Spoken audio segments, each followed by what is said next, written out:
हम दो हमारे दो, मगर करना क्या है कोई तो समझा दो।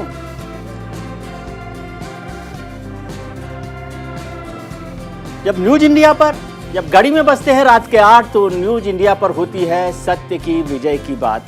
सत्य जो कभी हसत से हारता नहीं, सत्य जो कभी झुकता नहीं, कभी टूटता नहीं, कभी कमजोर नहीं पड़ता। नमस्कार, मैं हूं विजय त्रिवेदी। स्वागत है आपका हमारे 100% रिसर्च वाले सत्य की विजय शो में। हमारा मकसद आपको रिसर्च के माध्यम से खबर का हर पहलू दिखाना है, जिससे आप अपने स्तर पर खबर का पूरा विश्लेषण कर सकें। बहुत हुई बधाई, अब बस करो भाई। देश की शामत आई,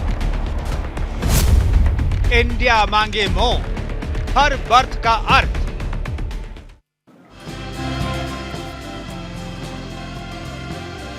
देश में जनसंख्या भले ही बढ़ रही हो, एक विशेष वर्ग को इसके लिए जिम्मेदार ठहराया जा रहा है, लेकिन हकीकत इससे शायद अलग है। जिन्हें बढ़ती जनसंख्या के लिए जिम्मेदार ठहराया जा रहा है, सही मायने में पिछले 30 साल में उनकी आबादी दर में, जनसंख्या दर में लगातार गिरावट हो रही है। इस पूरी बात को हम समझाएंगे ग्राफिक्स के जरिए कि क्या हो रहा है, आखिर पिछले 30 साल में किस धर्म की आबादी कितनी बढ़ी है या कितनी घटी है। ये हमारे NFHS जो नेशनल फैमिली हेल्थ सर्वे 5 है उसकी रिपोर्ट है, और उससे पहले NFHS 1 की है जो 1992 मतलब 30 साल का हिसाब है। उसमें आप देखिए कि 1.94% हो गई है हिंदुओं की ग्रोथ रेट, बर्थ रेट, और ये जो थी 30 साल पहले 3.3 थी। मुस्लिम्स की 2.36 है जो पहले थी 4.41, 4.41। ईसाई की 1.88 है आज की तारीख में, जो पहले थी 2.87। तो लगातार सभी धर्मों के सभी लोगों की कम हुई है। सिखों को भी देखें तो 1.61 है जो पहले 2.43, बौद्ध की 1.39 है, उस समय की नहीं है, लेकिन 98-99 में 2.13 थी। यानी सब धर्मों में, सब मजहब में हिंदुस्तान में जो बर्थ रेट है उसमें कमी आई है लगातार। पिछले 30 साल में ये लगातार कम हुई है। 2050 तक भारत दुनिया में सबसे ज्यादा मुस्लिम आबादी वाला देश होगा। अमेरिकी रिसर्च संस्था यानी प्यू रिसर्च सेंटर की एक रिपोर्ट के मुताबिक दुनिया में 2010 से 2050 के बीच मुस्लिमों की आबादी 73% बढ़ेगी, वहीं क्रिश्चियंस की आबादी इसी दौरान 35% तक बढ़ेगी, जो दूसरा सबसे तेजी से बढ़ने वाला रिलीजन है। हिंदू 34% तक बढ़ेंगे। बता दें कि फिलहाल भारत की दुनिया में मुस्लिम आबादी के मामले में इंडोनेशिया और के बाद दूसरे नंबर पर आता है। अब आप ये देखिए, हिंदू राष्ट्र है या मुस्लिम राष्ट्र, इसकी चर्चा बड़ा लगातार हो रही है कि भारत क्या हिंदू राष्ट्र बनेगा या मुस्लिम राष्ट्र बनेगा। 2011 में देश की आबादी थी 121 करोड़ से ज्यादा। ये देश की आबादी की बात हम लोग कर रहे हैं जो 2011 की जब सेंसस हुई थी जनसंख्या। फिर है 96.63 करोड़, उसमें हिंदू थे, और दूसरा 17.22 करोड़ मुसलमान थे। इसमें सारी आबादी में 96 करोड़ करीब हिंदू हैं, और मुसलमान जो है वो कुल आबादी में 79% हिंदू और 14.2% मुस्लिम थे। ये परसेंटेज के हिसाब से अगर हम देखें तो ये आबादी में उस समय 79.8% हिंदू हैं और 14.2% मुस्लिम्स हैं। 2011 में 2001 से 2011 यानी 2 सेंसस के बीच में भारत की आबादी 17.7% बढ़ी है। एक 10 साल में, पिछला जो दशक था हमारा 2001 से 2011 का जब सेंसस हुई थी, 2021 वाली अभी सेंसस नहीं हुई है, उसमें 17% आबादी बढ़ी है। लेकिन मुसलमानों की आबादी सबसे ज्यादा करीब 25% तक बढ़ी। देश की जो कुल आबादी औसतन वो 17.7% बढ़ी, मुस्लिम्स की आबादी 25% तक बढ़ी। 2050 में भारत की आबादी का एक अनुमान है वो 166 करोड़ होने का है। 2050 में 2050 में हिंदुस्तान की आबादी करीब 166 करोड़ होने का है। उसमें भारत में 78% हिंदू और 18% मुस्लिम होंगे।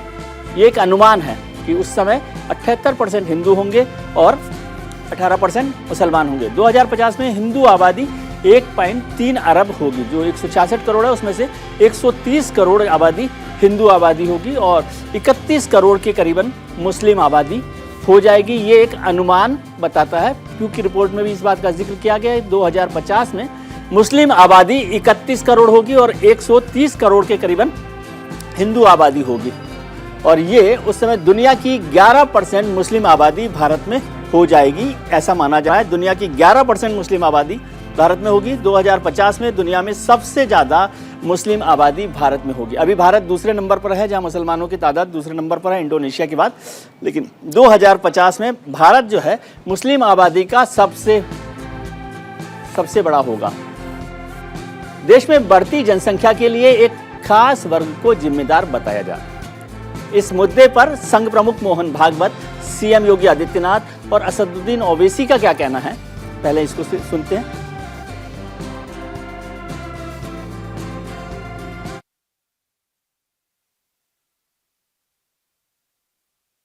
केवल खाना पीना, प्रजा बढ़ाना, ये तो पशु भी करते हैं ना।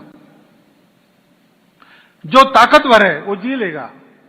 Is the law of the jungle, survival of the fittest.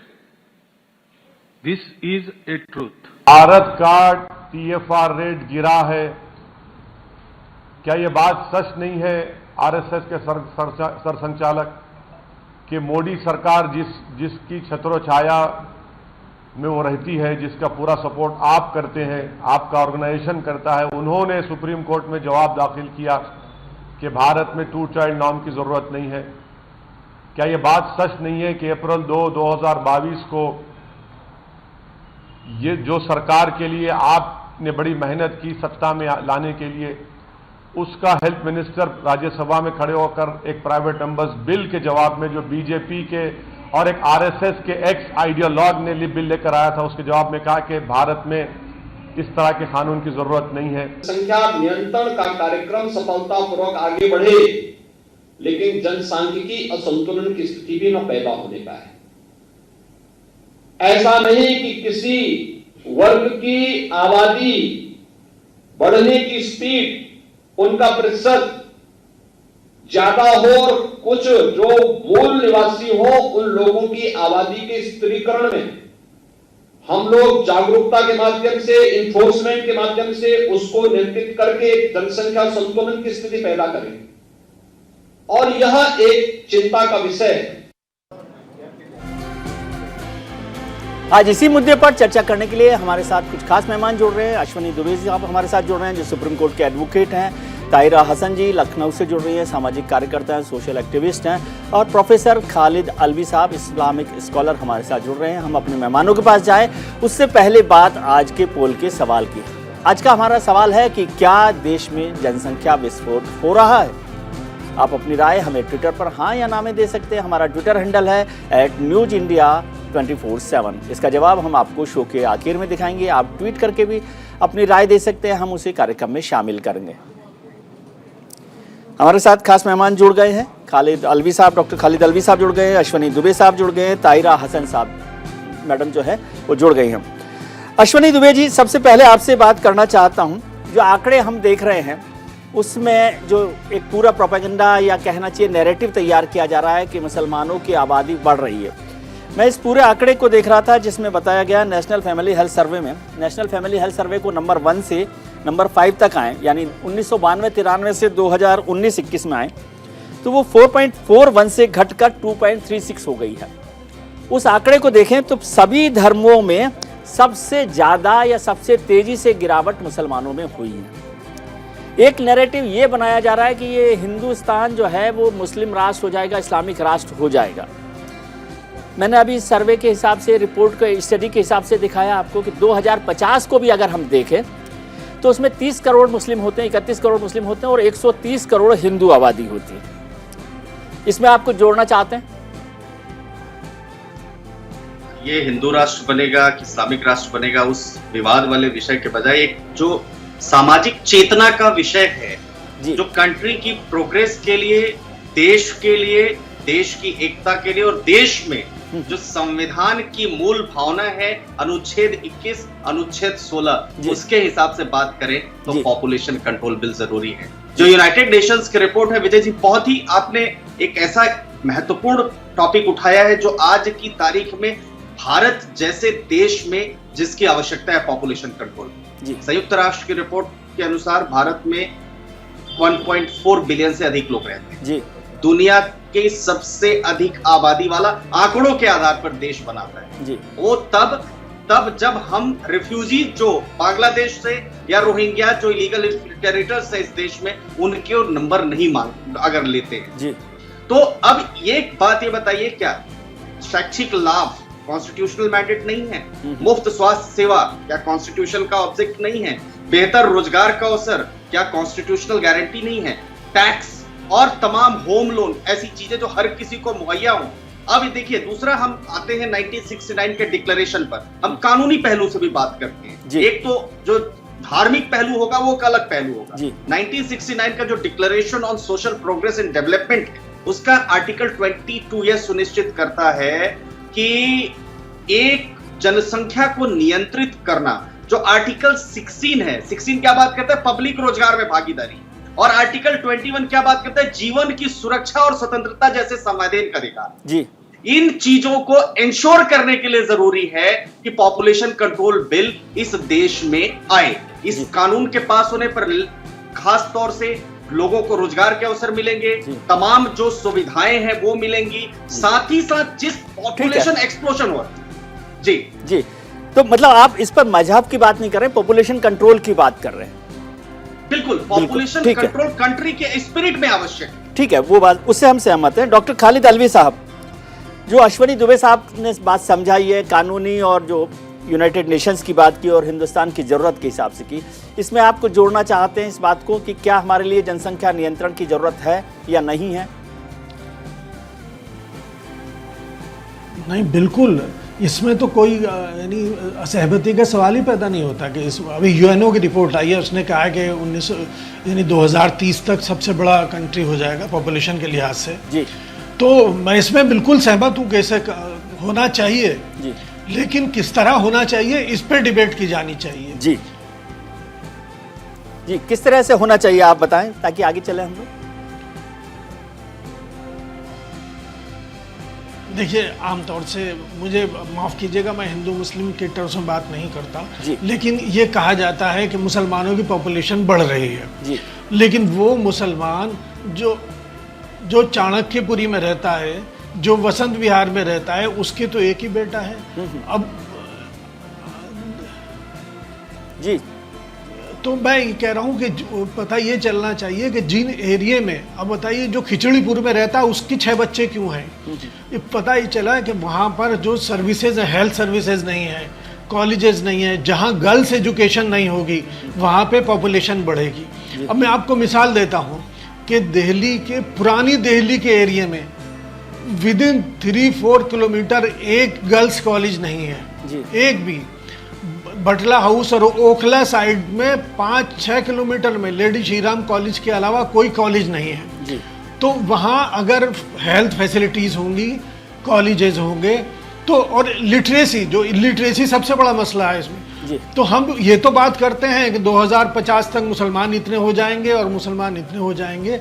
बुनियादी कारण जो हैं वो उस पर गौर करना चाहिए और ये पॉपुलेशन रुकेगी, इसी तरह रोकी जा सकती है। जी, ताहिरा हसन भी हमारे साथ जुड़ी हुई हैं। ताहिरा जी, आप बहुत काम कर रही हैं, सोशल एक्टिविस्ट हैं, लड़कियों के लिए भी बहुत सारा काम आप कर रही हैं। खालिद साहब को आपने सुना, अलवी साहब को सुना, अश्वनी जी को आपने सुना। पहला सवाल हम यही कर रहे हैं, मजहब की बात नहीं कर रहे, जो आबादी नियंत्रण की बात है, पॉपुलेशन कंट्रोल की बात, इस बात पर अब फिर बात करें कि क्या मजहब को लेकर जब भी आबादी नियंत्रण की बात हो तो जो मर्ज है उसी को ठीक करना पड़ेगा ना?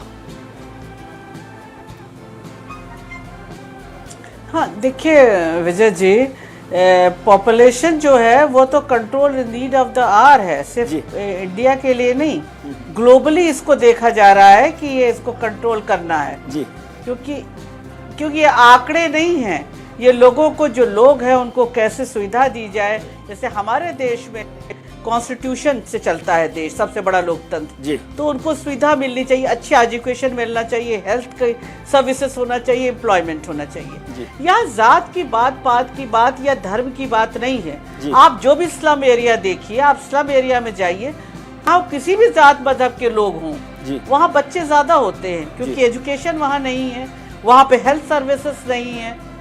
आप मुस्लिम्स की बात हो रही है, अभी आपने खुद बताया नेशनल हेल्थ सर्वे बता रहा है कि वो 1996 से लेके 2021 तक 4.4 से लेके 2.3 फर्टिलिटी रेट हो गया। तो जाहिर है कि ये उनके यहाँ भी कम हो रहा है, लेकिन अवेयरनेस प्रोग्राम और एजुकेशन ले जाना पड़ेगा वहां तक। रंगनाथ कमीशन की जो रिकमेंडेशन थी, देखिए सच्चर कमेटी एक डॉक्टर की तरह उसने डायग्नोज किया था, सच्चर कमेटी डायग्नोज किया है कि क्या बीमारी है, और रंगनाथ ने उसको दवा दिया था कि किस तरह से डेंस पॉपुलेटेड एरिया में नवोदय की तर्ज पे, जब रंगनाथ कहते हैं विजय जी कि नवोदय के तर्ज पे स्कूल खोलिए, मतलब क्वालिटी ऑफ एजुकेशन दीजिए। बार बार बात अभी हमारे बीजेपी के साथी एजुकेशन की बात कर रहे थे, आप कॉमन स्कूल सिस्टम क्यों नहीं करते?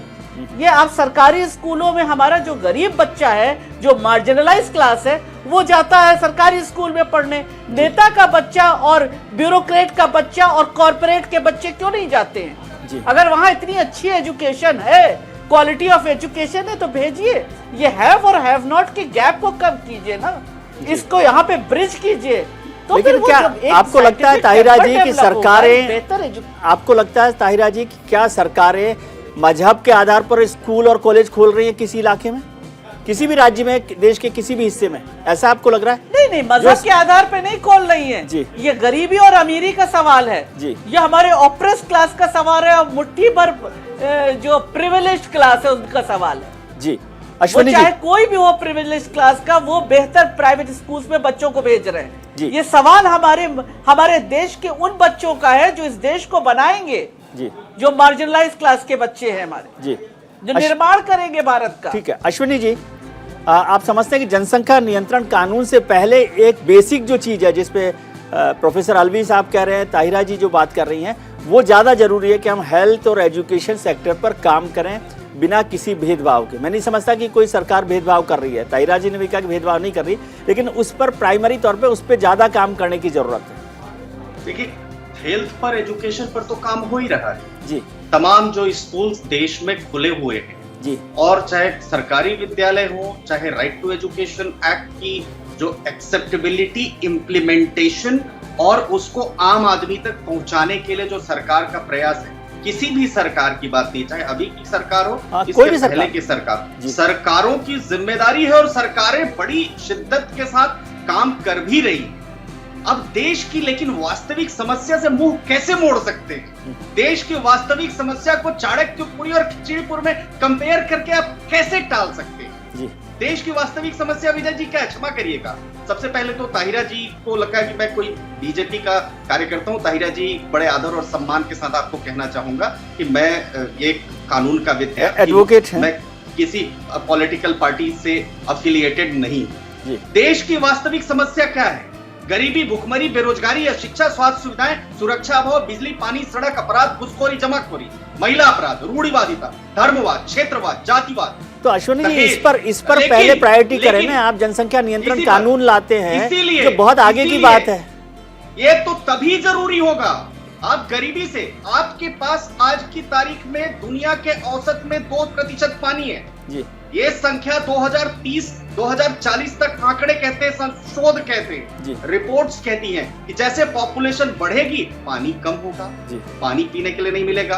खाना हमारे पास, अगर हम कंपैरिजन में देखें पॉपुलेशन के हिसाब से, खाना हमारे पास कम है, पॉपुलेशन बढ़ेगी, खाना कम होगा। तो ये आप उनको एजुकेशन दे भी देंगे, लेकिन खाना कहां से लाएंगे जी? लेकिन खाना लाएंगे क्या? मेरा निवेदन केवल यह है अश्विनी जी कि प्रायोरिटी हमारी क्या होनी चाहिए? पहले जनसंख्या नियंत्रण कानून होना चाहिए। आप इसका अनुभव सर, देखो बिल का आपको एक्सपीरियंस है, 75 में इमरजेंसी में जो कुछ हुआ, बिल आएगा तो इमरजेंसी भी आएगी, फिर अफसर जो है आपके उसके कानून को उस तरह से एग्जीक्यूट भी करेंगे, फिर वो का वही होगा। देखिए, इमरजेंसी से आप आज की तारीख को कंपेयर नहीं, अफसर तो वही है सर, अश्विनी जी, अफसर तो वही है। उस समय आप टारगेट बनाएंगे, फिर वो का वही करेंगे। नहीं, मैं पूछ रहा हूँ, प्रायोरिटी पढ़ाई और हेल्थ नहीं होनी चाहिए पहले? आपकी बात से मैं ना इत्तेफाकी नहीं कर रहा, लेकिन हमारी प्रायोरिटी पहले कुछ होनी चाहिए ना। आप अच्छी जैकेट पहने हुए, लेकिन उससे पहले जरूरी है किसी के पास कपड़ा हो जाए।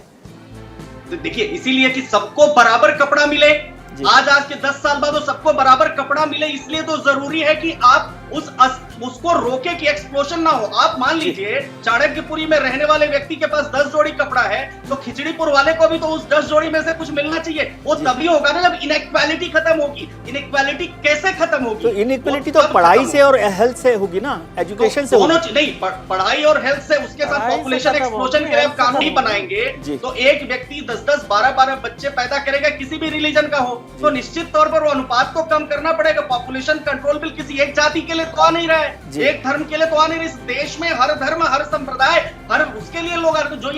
जो ये मॉडरेट लोग हैं, डिफरेंट उसके सोसाइटी के, वो जो वकालत करते हैं, डिबेट तो होनी ही चाहिए डिबेट के साथ, लेकिन फर्स्ट एंड फॉरमोस्ट जो रिक्वायरमेंट है वो पॉपुलेशन कंट्रोल बिल और कैसे उसको इफेक्टिवली इंप्लीमेंट किया जाए। ताहिरा जी, इस पर आपको आपत्ति है कुछ जो अश्वनी जी कह रहे हैं? नहीं, जी बिल्कुल, मेरा कहना है कि जब अब एजुकेशन ले जाएंगे, एजुकेशन अभी तक क्यों नहीं गए? इतने साल हमारी आज़ादी को हो गए, एजुकेशन जाना चाहिए था। हमारा मार्जिनलाइज क्लास, हमारा ओबीसी दलित क्लास में मोस्टली ये एजुकेशन नहीं गई है। अगर उनको क्वालिटी ऑफ एजुकेशन मिलेगी तब तो वो प्रिविलेज क्लास के बच्चों के साथ हेड ऑन लेंगे, तब तक वो आगे बढ़ेंगे और वो समझेंगे। और हमारी बच्चियां जो बेटर एजुकेशन लेंगी वो खुद समझेंगी जब माँ बनेंगी कि उनकी हेल्थ पे कितना इफेक्ट पड़ता है। ये कानून अगर आ जाए के बारे में भी सोचिए ताहिरा जी, यदि वो बच्चा कानून आ जाए, जो अश्वनी जी कह रहे हैं, वहाँ पे हेल्थ सर्विसेज नहीं है जी, नहीं, ये कानून आ जाए तो इसमें क्या आपत्ति? ये किसी मजहब के खिलाफ अवेयरनेस प्रोग्राम चलाइए ना जी। नहीं, बिल्कुल नहीं, कानून से कोई आपत्ति नहीं है। और मैं ये भी मानती हूँ अश्वनी जी की बात कि पानी की क्राइसिस इतनी तेजी से बढ़ रही है कि मुझे तो लगता है 2025 आते आते बहुत मुश्किल हो जाएगा। बुंदेलखंड जैसे इलाकों में पानी हमारी महिलाएं लेने जाती हैं, कितने किलोमीटर चल के जाती हैं। तो ये सब इश्यूज है, दिस इज बहुत इम्पोर्टेंट ये इश्यूज है हमारे इसमें के। प्रोफेसर अलवी जी, प्रोफेसर अलवी, मेरा कहना है एजुकेशन और हेल्थ अगर आप नीचे तक नहीं ले जाएंगे तो उससे कुछ फायदा नहीं होने वाला है जी। हमारी महिलाएं अश्वनी जी इस लखनऊ में जो दूर दराज ग्रामीण क्षेत्रों में आती है, आप पता कर लीजिए जाके क्वीन मेरी के जीएमसी में जी। अरे आप तक ग्रामीण अंचलों तक पहुंचाइए ना हेल्थ सर्विसेज, हमारी महिलाओं के पास पहुंच चाहिए, उनके लिए इंतजाम होना चाहिए। प्रोफेसर अलवी, जो बात ताहिरा जी कह रही है, जो अश्वनी जी कह रही हैं, क्या ये दोनों बातें लोकतंत्र में होना चाहिए? ताहिरा जी, प्रोफेसर अलवी, क्या ये दोनों बातें साथ साथ नहीं चल सकती? कि हम एजुकेशन और हेल्थ पर तो काम कर ही रहे हैं, सुविधाओं पर काम कर ही रहे हैं, कोई भी सरकार हो, जनसंख्या नियंत्रण कानून भी आ जाए तो दोनों चीजों को साथ चलाने में क्या दिक्कत है? नहीं, कोई हर्ज नहीं है। जनसंख्या कानून, नियंत्रण कानून अगर आ जाए तो मुझे इसमें कोई हर्ज नजर नहीं आता, लेकिन उसकी कामयाबी में मुझे शुबा है। जैसा कि अभी योगी साहब ने कुछ दिनों पहले कहा था कि 2 से ज्यादा बच्चे होंगे तो उनको नौकरी नहीं मिलेंगी, उनको लाइसेंस नहीं मिलेंगे, वगैरह वगैरह। तो हमारे यहाँ बहुत बड़ा तबका ऐसा है जिसके पास ना नौकरी है ना ऐसे कोई जरूरत है। तो वो उस पर कानून का असर क्या होगा, और जिद में कहीं ऐसा ना हो कि और मजीद बच्चे पैदा होने लगे। तो कानून से मुझे कोई एतराज नहीं है ना इस पे, उसको भी साथ साथ अगर चलता रहे। लेकिन बुनियादी बात यही है, जैसे ताहिरा साहिबा ने कहा कि एजुकेशन जो है और खास तौर से गर्ल्स एजुकेशन वो बहुत जरूरी है, उसकी तरफ तवज्जो पहले होनी चाहिए। एक दिलचस्प आंकड़ा मैं आपको बताता हूँ। अभी एसवाई जी बोलिए।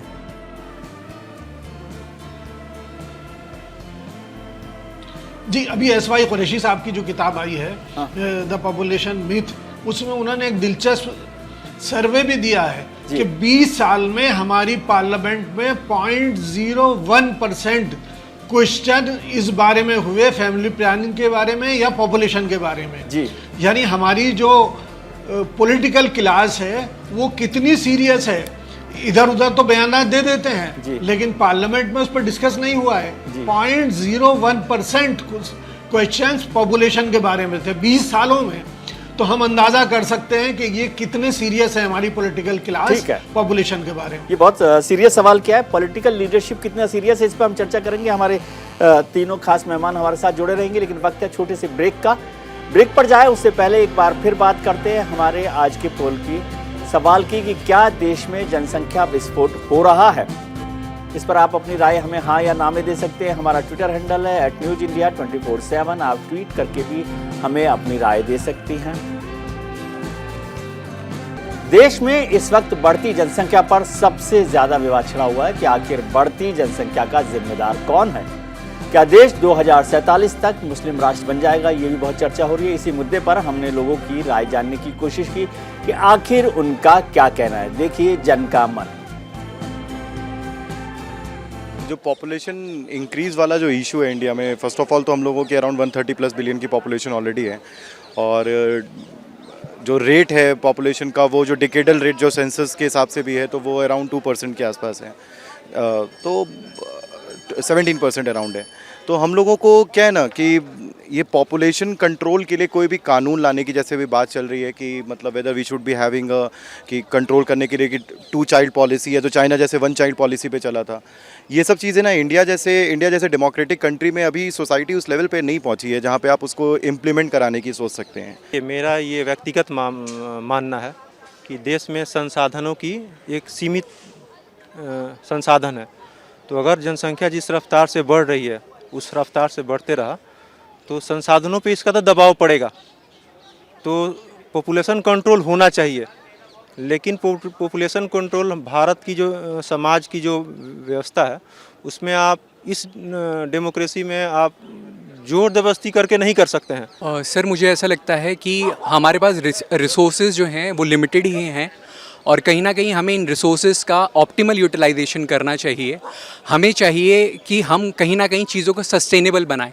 अगर हम इन चीज़ों को, एक पॉपुलेशन जो है या जनसंख्या है, ये भी एक हमारे पास एक रिसोर्स है, और अगर ये कहीं ज़्यादा हो, अगर ये रिसोर्स ज़्यादा हो जाएगा तो कहीं ना कहीं ये नेगेटिवली इम्पैक्ट करने लग जाए। कुछ चुनिंदा ट्वीट्स भी हैं हमारे पास जनता के।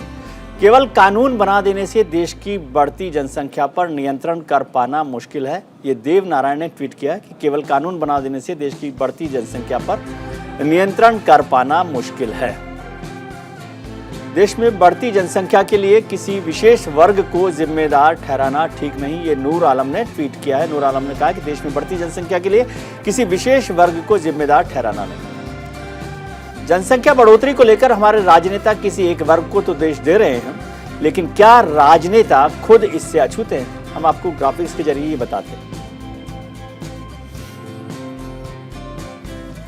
देश की जो मौजूदा संसद है, लोकसभा है, उसमें दरअसल 149 लोकसभा सांसदों के 3 से ज्यादा बच्चे, 545 में से 149 के। इसमें बीजेपी के 96 सांसदों के 3 से ज्यादा बच्चे, मतलब ये आधे से ज्यादा सांसद बीजेपी के हैं। कांग्रेस के 8 सांसदों के 3 से ज्यादा बच्चे हैं, हालांकि कांग्रेस के एमपी कम है इस बार। और 187 अन्य सांसदों में से 45 के 3 से ज्यादा बच्चे हैं। मुस्लिम की बात करें तो 25 मुस्लिम सांसदों में से 9 के 3 से ज्यादा बच्चे हैं। SC ST के 130 सांसदों में से 42 के 3 से ज्यादा बच्चे हैं। तो इसमें मजहब, SC ST कोई फर्क नहीं पड़ रहा। हमारे 1/3 149 करीब 1/3 माननीय सांसद हैं, उनके 3 से ज्यादा बच्चे हैं। अभी प्रोफेसर अलवी साहब जिक्र कर रहे थे कि 0.1% जो है चर्चा होती है पार्लियामेंट में। दुबे साहब, आप क्या सोचते हैं कि जनसंख्या नियंत्रण कानून की शुरुआत करें तो फिर सांसदों के साथ ही क्यों ना करें? निश्चित तौर पर ये सबसे बड़ा इफेक्टिव लैंडमार्क, और खास तौर से जो नीति निर्धारक लोग हैं जो नीतियां बना रहे हैं वहां से शुरू करना चाहिए। विजय जी, मैं 50 सेकंड लूंगा और निवेदन करूंगा 50 सेकंड के लिए थोड़ा सा मुझे बोलने। देखिए, धर्म से नहीं है इसका कोई संबंध जी। पॉपुलेशन कंट्रोल बिल किसी एक रिलीजन के पॉपुलेशन को कंट्रोल करने के लिए नहीं आ रहा है जी। देखिए, मैं ये बताता हूं, NFHS का आंकड़ा आया जिसमें आया कि भारत में सभी समुदायों में प्रजनन दर गिरी है जी। और जनसंख्या वृद्धि को लेकर जो धारणा बन रही है कि मुस्लिमों की प्रजनन दर अधिक होती है, वो गलत है जी। राष्ट्रीय परिवार, लेकिन नैरेटिव तो यही बना रहे हैं सर, गलत नैरेटिव बना रहे। सर्वेक्षण 5 के सर्वे से पता चलता है कि देश में मुस्लिम वर्ग की प्रजनन दर में सबसे तेज गिरावट आई है जी। ये हमें जो एडमिटेड फैक्ट है वो मानना पड़ेगा, लेकिन साथ ही साथ ये भी हमें करना पड़ेगा कि जीवन स्तर और शिक्षा का तभी सबको समुचित लाभ मिल सकता है जब जनसंख्या कम होगी। आप जनसंख्या बढ़ाते जाइए, सरकार को दोष देते जाइए। मैं ये पूछना चाहता हूं कि आज मैं स्वयं हिंदू कम्युनिटी से हूं, मेरी कम्युनिटी में मेरे खुद के परिवार में बहुत सारे लोग हैं, 5 बच्चे हैं, 4 बच्चे हैं, तो क्या लेकिन मैं मना कर रहा हूं? नहीं मना कर रहा हूं। क्यों? क्योंकि उसके 10 साल इंप्लीमेंटेशन की बात होगी। ऐसा नहीं है कि आज ही लाया अपने बंदूक के नोक पर और कह दिया पॉपुलेशन कंट्रोल। उसके इफेक्टिव इंप्लीमेंटेशन पर चर्चा होगी। नहीं, अदालतें मॉडरेट करने के लिए बैठी हुई हैं। इमरजेंसी जैसी सिचुएशन नहीं होगी, गए आपने नसबंदी करा दी। आपको पेजेस में समय दिया जाए, आज तक जिसके बच्चे हुए, कोई अगर प्रेग्नेंट है उसके जो बच्चे होंगे उसका क्या दोष होगा, ये सब चीजें और डिबेट करके अगर आता है कंट्री की प्रोग्रेस के लिए जरूरी है। इसका हिंदू मुसलमान सिख ईसाई से संबंध ही नहीं है कोई। बिल्कुल आपकी बात ठीक कह रहा हूं सर। एक तर्क और जो लोग दे रहे हैं इसके खिलाफ वो ये है कि भारत और दुनिया के बहुत सारे देश जो है वो बुजुर्ग हो रहे हैं, यानी उनकी आबादी जो है वो ज़्यादा बुजुर्ग होती जा रही है। जैसे मेरे पास आंकड़े हैं कि 2022 में हमारे जो बुजुर्ग है वो 10% है, लेकिन 2036 में ये बढ़कर 15% हो जाएंगे, और युवा जो है 37% है आज की तारीख में, वो 2036 में जाके 34.55 हो जाएंगे। तो उनका तर्क यह है कि यदि आबादी नियंत्रण आप कर देंगे तो ये देश जो है वो ज़्यादा बूढ़ा हो जाएगा। जैसे चाइना अभी इसको फेस कर रहा है, जापान इसको फेस कर रहा है, ब्राज़ील इसको फेस कर रहा है, और भी कई देश हैं। तो एक तर्क ये भी है, तो थोड़ा सा मुझे समझाइए।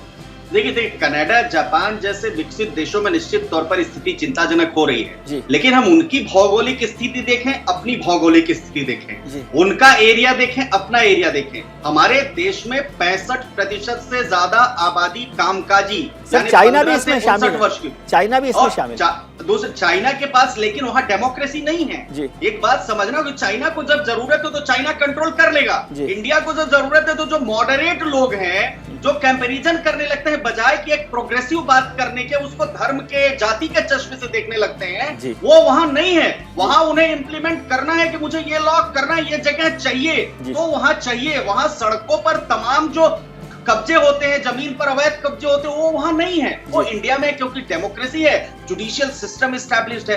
तो जो आपने बहुत सही आंकड़ा दिया कि 15 से 59 वर्ष के, हमारा देश युवा देश है। हमारे देश में अभी भी 27 से 28% लोग जो है वो 15 से 29 साल के हैं। तो इसका फर्क पड़ेगा। लेकिन सवाल यह है कि अगर हम 2 चाइल्ड पॉलिसी लेकर आते हैं उसमें रिव्यू का प्रोविजन रखते हैं, अभी क्या है, अभी किसी धर्म में ऐसा नहीं है कि आप हिंदू धर्म में कितने लोग हैं जिनके 10-10 बच्चे हैं, 8-8 बच्चे हैं, किसी को बेटी ही बेटी होती है तो बेटा पैदा करने के लिए बच्चे हो जाते हैं। तो वो कुरीतियां हैं, उसको आपको कंट्री के चश्मे से देखना पड़ेगा। प्रोग्रेसिव देश तभी बन सकता है जब आए और उसमें आप रिव्यू करने की गुंजाइश रखें। जी प्रोफेसर अलवी, इसमें तो कोई परेशानी नहीं होनी चाहिए कि एक प्रोग्रेसिव सोच के हिसाब से देश के बारे में, समाज के बारे में सोचे और इसे हमेशा रिलीजन के चश्मे से नहीं देखें। और ताहिरा जी ने सिर्फ क्या बोला, ताहिरा जी की देखिए मॉडरेट महिला है, बहुत प्रोग्रेसिव, उन्होंने कहा SC ST OBC, यानी आप जो आपके अंदर की बुराई है उसको नहीं लेकर आ रही है। SC ST OBC नहीं, ये इंक्लूजन पूरे देश में हर कम्युनिटी। ठीक है, ताहिरा जी से भी जवाब लेंगे। जी प्रोफेसर अलवी। देखिए रिलीजन से जोड़ के आम तौर से कोई पढ़ा लिखा आदमी, कोई एनालिस्ट इसे देखता भी नहीं है। जी मैं 2-3 बातें बताना चाहता हूँ बहैसियत एक मुसलमान के, कि आमतौर से ये कहा जाता है कि शायद इस्लाम फैमिली प्लानिंग के खिलाफ है, जबकि ऐसे बिल्कुल कोई चीज़ हमारे पास कुरान शरीफ में नहीं है जिसमें यह कहा गया हो। और एक दिलचस्प बात मैं आपको बताऊं कि हिंदुस्तान में फैमिली प्लानिंग की जो पहली किताब लिखी गई है वो जामा मस्जिद के इमाम हमीद बुखारी ने लिखी थी। ये बात भी 70 साल पुरानी है। और आज़ादी के बाद जितने हमारे बड़े नेता थे बहुत मजहबी थे, मौलाना आज़ाद बहुत मजहबी थे, रफ़ी अहमद किदवाई बहुत मजहबी थे, हुमायूं कबीर बहुत मजहबी थे, और अभी हमारे सामने APJ अब्दुल कलाम कितने मजहबी आदमी थे, सुबह कुरान शरीफ पढ़ते थे। मज़े की बात है उनमें से या तो किसी की औलाद नहीं थी या एक बेटा था, या मौलाना अब्दुल कलाम आज़ाद के एक भी नहीं थे, अपने APJ अब्दुल कलाम के एक भी बेटा नहीं था। तो ये मजहबी फरीज़ा बिल्कुल नहीं है कि बच्चे पैदा किए जाएं या नहीं किए जाएं। तो इसमें मुल्क के हालात सामने रखते हुए, और ये बात बिल्कुल सही है अभी जो अशौनी साहब ने कहा कि इसमें हमें रिव्यू का भी रखना चाहिए कि उसके कोई रिपरकशंस अगर कभी सामने आते हैं तो उनसे रिव्यू कर सकें। तो सर ये तो लेकिन रिव्यू कोई के हर्ज लिए नहीं है, शर्त इसमें रखने की कानून जरूरत होना नहीं है। चाहिए पार्लियामेंट, और हमारे यहाँ educate भी डेमोक्रेसी करना है, हमारे यहाँ पार्लियामेंट है, तो रिव्यू की जगह तो हमेशा बनी हुई है। कोई भी हाँ, सरकार का बिल्कुल। फैसला जो है रिव्यू के लिए हमेशा अवेलेबल रहता है। ताहिरा जी, बिल्कुल आप जी क्या समझा मुझे नहीं पता जी। मैंने जब ओबीसी एसटी या माइनॉरिटी का कहा था तो मैंने इसीलिए कहा था वो ऑप्रेस क्लास रहा है, अभी भी है, काफी हद तक वहाँ नौजवान पढ़ के निकल के आए हैं अश्विनी जी, लेकिन भी बहुत वो मार्जिनलाइज है। इसीलिए तो तमाम उनके लिए पॉलिसीज बनी। आप देखिए कस्तूरबा गांधी जो विद्यालय चलाया गया, लड़कियों के लिए चलाया गया था, उसमें यही था कि दलित और मुस्लिम बच्चियां 35% रखनी होंगी, क्योंकि वहाँ एजुकेशन नहीं था वो उस तरह से। तो उनको बराबर लाने के लिए, जैसे शरीर का कोई भी अंग अगर ठीक नहीं है तो शरीर स्वस्थ नहीं हो सकता जी। उसी तरह से देश में ये भी कम्युनिटीज है को भी आगे लाना होगा। चर रंगनाथ और ये गोपाल सिंह कमीशन क्यों बनाए गए? इसीलिए बनाए गए कि को बेहतर कंडीशन लाया जाए। मेरा ये कि एजुकेशन के मामले में सबको बराबर एजुकेशन मिलेगा, एजुकेशन आएगा, सोचने की क्षमता बढ़ेगी, तो महिलाएं हमारी हैं, बच्चियां जो हैं, जो माँ बनेंगी, उन्हें अपने के बारे में उनका साइंटिफिक टेम्पर होगा, वो समझेंगी। वरना क्या होगा, आपने खुद कहा बेटे के लालसा में हमारी महिलाओं का 2 बच्चे हो जाएगा, 10-10 बार एबॉर्शन कराया जाएगा जी। उनकी हेल्थ पे इफेक्ट आएगा। अगर हम उनको बेहतर एजुकेशन दे देंगे, बेहतर तरीके से लाएंगे और कानून लाए, कानून किसने मना किया जी? भाई जमीन आपके पास साधन उतना ही है, पानी उतना ही है, नौकरियां उससे ज्यादा नहीं हो सकती। आप लाइए, कानून लाइए, लेकिन उसके लिए अवेयरनेस प्रोग्राम भी चलाइए जी।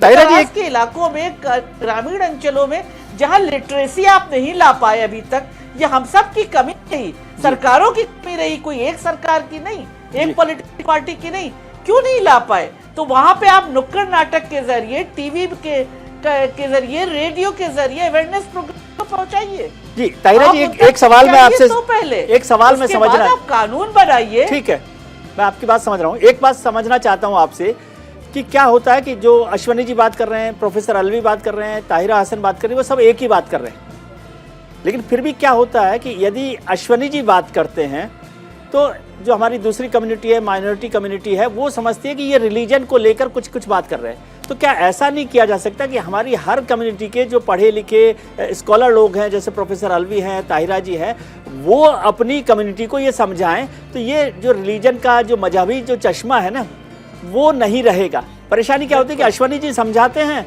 तो मुस्लिम कम्युनिटी के लोग समझते हैं, ताहिरा जी अगर समझाती हैं तो अश्विनी जी की कम्युनिटी के लोग समझते हैं कि भाई ये तो हमारे को रोकने की कोशिश कर रहे हैं, खुद तो बच्चे पैदा कर रहे हैं। इसलिए बहुत सारे हिंदू अभी धर्म के जो सो कॉल्ड नेता हैं, धर्म गुरु बने हुए हैं, वो कह रहे हैं कि आप 10-10 बच्चे पैदा कीजिए, 4 बच्चे पैदा कीजिए, आबादी बराबर कीजिए। अश्विनी जी उनको समझाने नहीं जाते, वो अलग मुद्दा है, लेकिन मैं आपसे ये समझना चाहता हूँ कि हर कम्युनिटी का जो पढ़ा लिखा इंसान है वो इस पर काम करे। नहीं, बिल्कुल काम करना चाहिए इस पे, और हम लोग सब करते हैं, ऐसा नहीं है जी। विजय जी, हम लोग हेड ऑन ले चुके, मैं तो कई बार हेड ऑन ले चुकी हूँ मौलाना से जी। एक बार नहीं लिया है मैंने, आप शायद पता नहीं, आपको नहीं, पता है केवल ताहिरा जी की बात नहीं कर रहा, मैं ताहिरा जी की बात नहीं कर रहा हूँ, मैं कह रहा हूँ हर कम्युनिटी में जो लोग हैं, ऐसे लोग, वो आगे आए। मैं केवल ताहिरा हसन और मैं तो अपनी कम्युनिटी की तरफ से लेती हूँ हेड ऑन जी। जो भी होता है मैं रिफॉर्म के लिए कहती हूँ कि रिफॉर्म होना चाहिए, महिलाओं को रिलीजन के नाम पे नहीं दबाना चाहिए। एक गलत जो तमाम इस्लाम में इतनी ज्यादा प्रोग्रेसिव बातें की गई हैं, फीमेल फिटिसाइड का प्रॉफिट ने उसको बंद किया, तो आप जो इतने प्रोग्रेसिव उसको मौलाना कहाँ ले जाते हैं जी। तो मैं तो बराबर हेड ऑन लेती रहती हूँ। औरतों के बाहर निकलने पे मैं कहती हूँ करबला में देखिए जनाब ज़ैनब बाहर निकल के मर्दों के बीच में बड़े बड़े भाषण लेक्चर दिए। आप कौन से वो चाहते हैं कि बिल्कुल औरतों को चार दीवारी में बैठा दीजिए? तो वो इस्लाम, मौलानाओं का इस्लाम कौन मानता है जी? मुझे लगता है जब पढ़ाई लिखाई महिलाओं में हमारे आ जाएगी, हमारी बच्चियां पढ़ जाएंगी, इस काबिल हो जाएंगी कि साइंटिफिक टेम्पर आ जाएगा उनके अंदर, प्रोग्रेसिव थिंकिंग आ जाएगी, वो खुद कुरान को पढ़ेंगी, इंग्लिश में, हिंदी में, जो उसको ट्रांसलेशन को पढ़ेंगी, सिर्फ अरबी में समझेंगी कहाँ, तो वो खुद बहुत से एक्शन लेंगी, उन्हें जरूरत ही नहीं पड़ेगी कि किसी मौलाना से पूछने जाए जी। मैं तो यही चाहती हूँ कि कम्युनिटी में एजुकेशन आ जाए। मैं बार बार इसीलिए कह रही हूँ कि एजुकेशन आना चाहिए जी। अगर किसी कम्युनिटी को बेदार करना है, बेहतर बनाना है, प्रोग्रेसिव बनाना है, तो एजुकेशन की जरूरत है। प्रोफेसर अलवी, तो ऐसे ही लोग उनका ठेका प्रोफेसर अलवी, तो ये बात सब लोग एक ही तरह से करते हैं, लेकिन सोसाइटी में ये दूसरे तरीके से क्यों फैलती है और फिर सारा गड्ढमड हो जाता है? जो अच्छी बात हो सकती है वो भी नहीं हो पाती है। देखिए, मैं मुस्लिम कम्युनिटी के बारे में तो कह सकता हूँ कि जो एजुकेटेड लोग हैं, जो प्रॉस्पेरस लोग हैं, उनका अपनी कम्युनिटी से ताल्लुक बहुत कम रह गया है जी। ना वो उनकी बस्तियों में रहते हैं, ना उनसे ताल्लुक रखते हैं। तो और ये बात आपकी सही है कि ये हमारी जिम्मेदारी है, हमें काम करना चाहिए। मगर उससे पहले एक बात मैं ये कहूँगा कि शायद हमें उससे भी ज़्यादा, फैमिली प्लानिंग से ज़्यादा ज़रूरी ये बात है जो कि अगर अश्विनी कुछ कह रहा है तो मैं ये समझूं कि ये हिंदू कह रहा है, और मैं कुछ कह रहा हूं तो उसको ये समझा जाए कि नहीं ये मुसलमान कह रहा है। पहले इस दूरी को दूर करना पड़ेगा और उसके बाद मेरे ख्याल से जो भी समझाएगा तो हम लोग समझेंगे। क्योंकि अभी भी मैं बहुत सी NGOs को जानता हूँ जो दोनों कम्युनिटीज़ में काम करते हैं और उनको इज्जत दी जाती है, उनको कहना माना जाता है, तो उसकी ज़रूरत है। ये बात जो है बहुत ही मुल्क के लिए बहुत नुकसानदेह है कि अगर हम यानी कोई रिफॉर्म करने जाएं तो वो भी इन लाइंस पे जाएं, हिंदुओं में हिंदू जाए, मुसलमानों में मुसलमान जाए। तो ये मजहबी लाइन पॉलिटिकल लाइन से निकल कर आती है या कहां से निकल कर आती है? किसका फायदा हो रहा है? बिल्कुल आपको कि मजहबी लाइन कहां से निकल के आ रही है, आप देखिए जी। जाहिर है पॉलिटिकल क्लास का फायदा है इससे। जी, पॉलिटिकल क्लास को फायदा है, मुल्क का नुकसान है, बाकी पॉलिटिकल क्लास का तो फायदा है इससे। पॉलिटिकल क्लास का फायदा है। अश्वनी जी, ये पॉलिटिकल क्लास के फायदे के चक्कर में पूरे मुल्क का नुकसान हो रहा है, कुछ आप उनको भी ज्ञान दीजिए ना, आपकी बड़ी चलती है पॉलिटिकल क्लास में। जी, मैं बड़े आदर के साथ ताहिरा जी और अलवी साहब ने बहुत अच्छी बात कही और मैं समझता हूँ कि बड़ा हमारा जो अभी का डिस्कशन है बहुत फ्रूटफुल डिस्कशन है, बहुत अच्छा डिस्कशन है। मैं दो बातें कहता हूँ कि जो पॉलिटिशियंस पॉपुलेशन कंट्रोल बिल को धर्म के चश्मे से देखते हैं, मैं समझता हूँ उनको अपने अंदर पहले रिफॉर्म नंबर 1 कि अगर उनके 2 से ज्यादा बच्चे हैं तो उनके 2 से ज्यादा बच्चों के ये बात मान के चले कि उनको पॉलिटिकल बेनिफिट्स नहीं मिलेंगे। नंबर 2, सबसे पहले ये देखना पड़ेगा कि आप 2 चीजें नहीं कर सकते। अभी भी जुडिशियरी में, मैं तो स्वयं कानून का विद्यार्थी हूँ, मध्य प्रदेश जुडिशियरी में इरिस्पेक्टिव ऑफ रिलीजन, वहां पर कह रहा हूँ इरिस्पेक्टिव ऑफ रिलीजन, 2 से ज्यादा बच्चे हैं तो you are out from the service. Yes, and if you have more than 1 wife, irrespective of the fact कि आपको शरीयत अलाउ करता है, you are out of the system. तो इसके अलावा और गुजरात, राजस्थान, अश्वनी जी, ऐसा है गुजरात, राजस्थान, आंध्र प्रदेश, तेलंगाना, उत्तराखंड ऐसे राज्य हैं जहां पर पंचायत स्तर पर या स्थानीय निकायों के चुनाव में भी उस पर रोक लगाई गई है। तो ऐसा कुछ राज्यों ने किया है जी। इसीलिए जरूरी है, मैं एक और छोटी सी बात, देखिए ये इसलिए नहीं जरूरी है कि हम किसी धर्म को डोमिनेट करना चाहते हैं, इसलिए जरूरी है कि दुनिया की 17% आबादी, विजय जी 17% ज्यादा यहां रह रही है और जमीन 2.3% है। तो आप बैलेंस भी तो देखिए, 16-17 हो, 15-17 हो तो समझ में आ जाएगा। दूसरा, पानी की अगर हम बात कर लें तो पानी 4% पीने योग्य है और बेरोजगारी दर दुनिया के उसमें 9% से भी ज्यादा है। तो ये सारे आंकड़े हम देखें तो हमें आज के 50 और हम ऐसे कंट्री के हैं, हमारे सबके जो पेरेंट्स हैं या लोग हैं, उन लोगों ने हमेशा से यहाँ पर उस व्यवस्था को जन्म दिया कि आने वाली पीढ़ियां उनके लिए कुछ छोड़कर जाए। तो हम क्या एक ऐसा विशाल देश लेकर जाना चाहते हैं जिसमें पॉपुलेशन ही हो, लोगों के पास खाने के लिए नहीं हो, पीने के लिए नहीं हो, जगह ट्रेन में कितनी भीड़ होती है, सुप्रीम कोर्ट में कितनी भीड़ होती है, एयरपोर्ट में कितनी भीड़ होती है, स्कूलों में कितनी भीड़ होती है, ये सब अस्पतालों में कितनी भीड़ होती है, वो तभी हो सकेगा। और हम एक सभ्य समाज, आज दुनिया में भारत को सभ्य अगर हमें मान लीजिए श्रीलंका की तरह करना है तो कोई दिक्कत नहीं है, हमें अफगानिस्तान की तरह बनना है तो कोई दिक्कत नहीं है, लेकिन अगर हमें दुनिया में प्रोग्रेसिव कंट्री की तरह और एक बेहतर जहां धर्म, विशेष धर्म के लोग रहते हैं एक साथ, देखिए 1%, 2% लोग धर्म की बात करते तो इसका मतलब ये नहीं है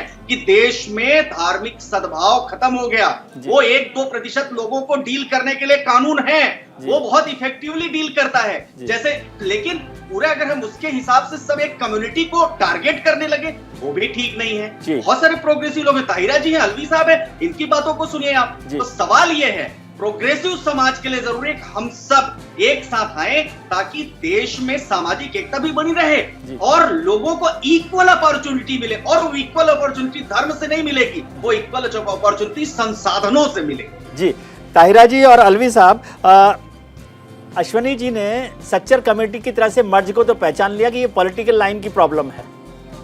अब रंगनाथ कमेटी की तरह से मुझे आप इलाज बताइए ताहिरा जी कि क्या होगा, ये बिल्ली के गले में घंटी कौन बांधेगा?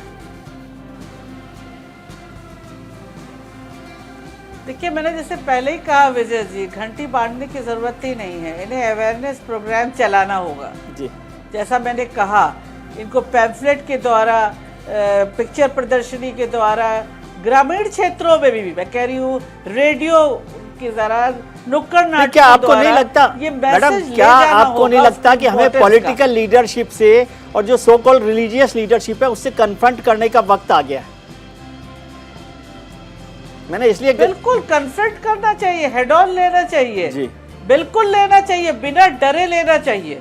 देखिए, मैं बहुत जिम्मेदारी से कह रही हूँ, मैं ले चुकी हूँ, बिल्कुल नहीं डरना चाहिए जी, इनसे लेना चाहिए।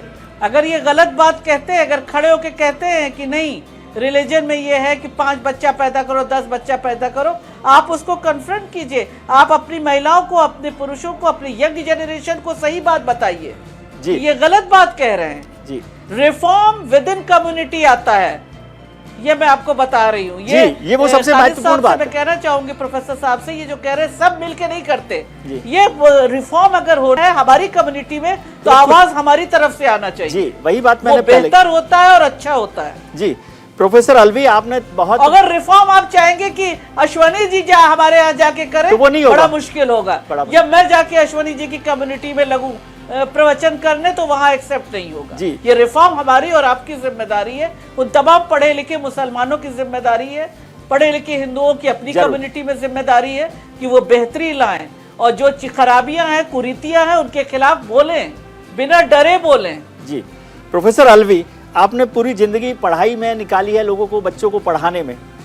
क्या हमारे सोशल सिस्टम में या एजुकेशन सिस्टम में ये हम समझाते हैं बच्चों को कि हकीकत से, सच के लिए कन्फ्रंट करना चाहिए, और कन्फ्रंट हमेशा अपने लोगों से करना होता है, दूसरे से नहीं करना होता? नहीं, बदकिस्मती से हमारे यहाँ ऐसा कोई सिस्टम नहीं है कि हम ये समझाएं। पर्सनल लेवल पे कुछ टीचर्स यकीनन लोगों को इस तरह की बातें बताते हैं, मैं भी बताता था, मेरे कुछ कलीग्स भी बताते हैं, लेकिन ये कभी भी करिकुलम का हिस्सा नहीं बना कि हम, या जैसे मैं ये कह रहा हूँ, ये अभी ताहिरा साहिबा कह रही थी कि अवेयरनेस होनी चाहिए उस बारे में, वो कभी भी सिलेबस का हिस्सा नहीं बना, और जो बनना चाहिए, आपकी बात सही है जी। नहीं, लेकिन लीडरशिप को हम कन्फ्रंट नहीं करते ना। अलवी साहब की इतनी हैसियत है कि वो किसी लीडरशिप को कन्फ्रंट करेंगे तो उनकी हिम्मत नहीं होगी, लेकिन हम उस वक्त चुप रहते हैं। अच्छे लोगों की खासियत क्या होती है कि वो चुप रहते हैं। देखिए, मैं आपको एक शेर सुना के बात कर रहा हूँ कि कुछ ना कहने से भी छिन जाता है एजाज़ सुखन, जुल्म सहने से भी जालिम की मदद होती है जी। ऐसे मौके पे जब हम खामोश होते हैं तो हम जालिम के साथ खड़े होते हैं जी जी। अश्वनी जी, आखिरी बात आपसे, बिल्ली के गले में घंटी बांधेंगे? राजा राम मोहन रॉय ने सती प्रथा को खत्म किया within the community. Tahira ji ने बड़ी अच्छी बात कही, within the community. Tahira ji अगर एक शब्द अभी रिलीजियस लाइन पर बोलेंगी तो ताहिरा जी के खिलाफ लोग खड़े हो जाएंगे। ताहिरा जी को अपने यहाँ, विजय जी को अपने यहाँ, अलवी साहब को अपने यहाँ और मुझे अपने यहाँ, हमें इस तरीके से बोलना पड़ेगा और तभी जो कुरीतियां हैं वो दूर होंगी। चलिए, बहुत बहुत शुक्रिया आप तीनों लोगों का कि आपने हमारा ज्ञानवर्धन किया और एक बहुत साफ गोई से बात को रखा। बहुत शुक्रिया ताहिरा जी, प्रोफेसर अलवी और अश्वनी दुबे साहब, आपका बहुत शुक्रिया। आज हमने शो की शुरुआत में आपसे पोल में एक सवाल पूछा था कि क्या देश में जनसंख्या विस्फोट हो रहा है। इस पर 45% लोगों ने हाँ के पक्ष में अपना वोट किया है, वहीं 55% लोग अभी इसके पक्ष में नहीं है। 55% लोगों को अब भी नहीं लगता है कि ये जनसंख्या विस्फोट हो रहा है। आपने राजनेताओं की बात सुन ली, हमारे जो पैनलिस्ट हैं उनकी बात सुन ली, जनता का मन भी सुन लिया, थोड़ी सी बात मेरी भी सुन लीजिए, यानी विजय व्यू। चेहरे पर सबकी खैरियत की शिकन, समर्थ हूं, सक्षम हूं, फिर भी संशय में मन। बात हिंदू की, बात मुसलमान की, बात है जनसंख्या और हिंदुस्तान की। कहीं बातें करते करते हिंदुस्तान बूढ़ा ना हो जाए या फिर कोई ऐसी बात हो कि पूरा मुल्क जवान हो जाए। और तर्क पर कुतर्क वितर्क हाजिर है, बात करने में सब माहिर हैं। किलकारी सुनकर दुखी हो जाऊं या जश्न मनाऊं, बधाई लूं या दूं या फिर चुप हो जाऊं, जनसंख्या पर विवादों की अनवरत संख्या है। हर बर्थ का अर्थ है और हर बर्थ पर शंका है। आज के कार्यक्रम में इतना ही। उम्मीद करता हूं कि आपका आने वाला कल आज से बेहतर हो। आप अपना ख्याल रखें और उनका ख्याल रखें जो आपका ख्याल रखते हैं। नमस्कार, शुभ रात्रि, शब खैर।